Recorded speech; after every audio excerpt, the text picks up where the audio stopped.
The Vanishing Playground. Liminal spaces have always intrigued me, places that feel familiar, yet disturbingly off, like they exist in a world just parallel to our own. I've seen countless liminal space horror videos on YouTube, but nothing I've watched compares to what I experienced last summer. It started when I visited my old neighborhood. I hadn't been back in years, and nostalgia pulled me to the playground where I used to spend my childhood.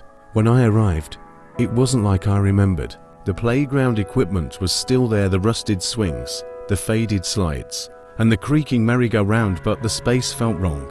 The surrounding trees cast unnatural shadows. Even though it was a sunny afternoon, no kids played there, no laughter echoed, just an oppressive silence broken only by the occasional groan of the swings in the breeze. I brushed it off as an overactive imagination. I was alone and hadn't slept well, so I chalked it up to tired nerves. Still, I felt an inexplicable urge to stay. Something about the empty playground called to me, so I sat on one of the swings. As I pushed myself gently, the air seemed to shift. The sunlight dimmed, though no clouds were in the sky. The hum of distant traffic faded, replaced by a low droning noise that resonated in my chest. When I looked around, the trees had grown denser, their branches twisting unnaturally. The playground was no longer surrounded by the familiar streets and houses of my childhood. Instead, an infinite forest now loomed in every direction. I panicked and stood up, but the swing creaked violently behind me, moving on its own, as if someone invisible had taken my place. I ran toward where the parking lot should have been, but the more I ran, the less the world made sense. The forest twisted and warped, the trees towering over me like jagged black spires. I turned back, hoping to at least find the playground again, but what I saw chilled me to my core. The merry-go-round spun slowly, though no wind moved the air.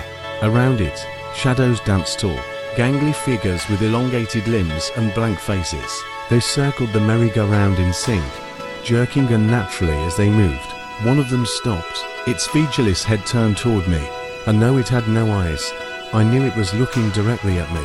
It took a step forward, and the others followed.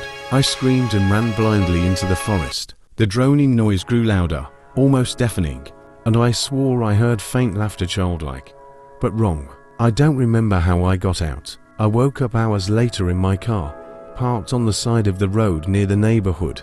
The playground was gone. In its place was an overgrown lot. I don't know what I walked into that day, but now, whenever I see an abandoned playground, I feel that same pull, the eerie, magnetic urge to step closer. Liminal spaces like these are more than unsettling, they're traps, waiting for someone to stumble in.